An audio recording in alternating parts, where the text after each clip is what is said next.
പശ്ചിമബംഗാളിൽ തൃണമൂൽ കോൺഗ്രസ് പ്രവർത്തകരെ കസ്റ്റഡിയിലെടുത്ത NIA ഉദ്യോഗസ്ഥർക്കെതിരെ പോലീസ് കേസ്. ലൈംഗികാതിക്രമം അടക്കം ചുമത്തിയാണ് കേസെടുത്തത്. ഇന്നലെ അറസ്റ്റിലായ ഈസ്റ്റ് മിഡ്നാപൂരിലെ TMC പ്രവർത്തകരുടെ ബന്ധുക്കളുടെ പരാതിയിലാണ് നടപടി.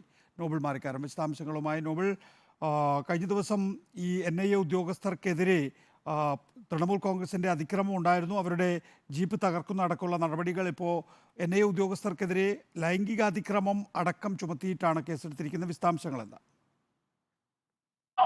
നികേഷ്, പശ്ചിമ ബംഗാളിൽ NIA ഉദ്യോഗസ്ഥർക്കെതിരെ പോലീസ് കേസെടുത്തിരിക്കുന്നു എന്ന വിവരമാണ് പുറത്തുവരുന്നത്. പ്രധാനമായും കഴിഞ്ഞ ദിവസം തൃണമൂൽ കോൺഗ്രസിന്റെ നേതാവിന്റെ വസതിയിലുണ്ടായ സ്ഫോടനവുമായി ബന്ധപ്പെട്ട കേസിൽ 2 TMC പ്രവർത്തകരെ അറസ്റ്റ് ചെയ്ത് മടങ്ങും വഴി NIA സംഘത്തെ ആൾക്കൂട്ടം ആക്രമിച്ചിരുന്നു. ആൾക്കൂട്ട ആക്രമണത്തിന് പിന്നാലെ ഏറെ പാടുപെട്ടാണ് അവർക്ക് കൊൽക്കത്തയിലേക്ക് മടങ്ങാൻ കഴിഞ്ഞത്. കേന്ദ്രസേന ഉൾപ്പെടെ സ്ഥലത്ത് എത്തിയിരുന്നു. ആ NIA പരിശോധനയ്ക്കെതിരെ മമതാ ബാനർജി അടക്കം രംഗത്ത് വരികയും ചെയ്തു. 2 തൃണമൂൽ കോൺഗ്രസ് നേതാക്കളെ അറസ്റ്റ് ചെയ്ത് മടങ്ങും വഴിയായിരുന്നു ഈ ആക്രമണം.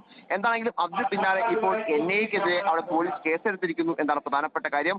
അതായത് ഈ അറസ്റ്റ് ചെയ്യപ്പെട്ട ആളുകളുടെ നേതാക്കളുടെ കുടുംബാംഗങ്ങൾ ഉൾപ്പെടെ നൽകിയ പരാതിയിലാണ് ഈ കേസ് എടുത്തിരിക്കുന്നത്. ലൈംഗികാതിക്രമം ഉൾപ്പെടെ FIR രേഖപ്പെടുത്തിയിട്ടുണ്ട് എന്നാണ് പ്രധാനപ്പെട്ട കാര്യങ്ങളിൽ ഒന്ന്. നേരത്തെ സന്ദേശ് കലി വിഷയവുമായി ബന്ധപ്പെട്ട് അന്ന് ED നേരെ ആക്രമണം നടത്തിയപ്പോൾ അതിന് പിന്നാലെ EDക്കെതിരെ സമാനമായി തന്നെ പശ്ചിമ ബംഗാളിൽ കേസെടുത്തിരിക്കുന്നത്. എന്നാലും കേന്ദ്ര ഏജൻസികൾക്കെതിരെ കേസെടുത്തുകൊണ്ട് ഈ രാഷ്ട്രീയ വേട്ടയാണ് കേന്ദ്ര ഏജൻസികൾ നടത്തുന്നത് എന്ന് തൃണമൂൽ കോൺഗ്രസ് ആരോപിക്കുമ്പോഴും അത്തരത്തിൽ കേന്ദ്ര ഏജൻസികൾക്കെതിരെ കേസെടുത്തുകൊണ്ട് അവിടെ പ്രതിരോധിക്കുകയാണെങ്കിൽ കൂടി പശ്ചിമ ബംഗാളിൽ തൃണമൂൽ കോൺഗ്രസിന്റെ ഭാഗത്ത് ഉണ്ടാകുന്നത്, സർക്കാരിന്റെ ഭാഗത്ത് ഉണ്ടാകുന്നത്, അതിന്റെ ഭാഗമായാണ് ഇപ്പോൾ ഈ കേസെടുത്തിരിക്കുന്നതെന്ന ആരോപണം ശക്തമായി ഉയരുകയും ചെയ്യുന്നുണ്ട്. നികേഷ്, നോബിളാണ് വിശദാംശങ്ങൾ നൽകിയത്. തൃണമൂൽ കോൺഗ്രസ് പ്രവർത്തകരെ കസ്റ്റഡിയിലെടുത്ത NIA ഉദ്യോഗസ്ഥർക്കെതിരെ ലൈംഗികാതിക്രമം അടക്കം വകുപ്പുകൾ ചുമത്തി കേസെടുത്തിരിക്കുന്നു തൃണമൂൽ കോൺഗ്രസിന്റെ ഭരണം.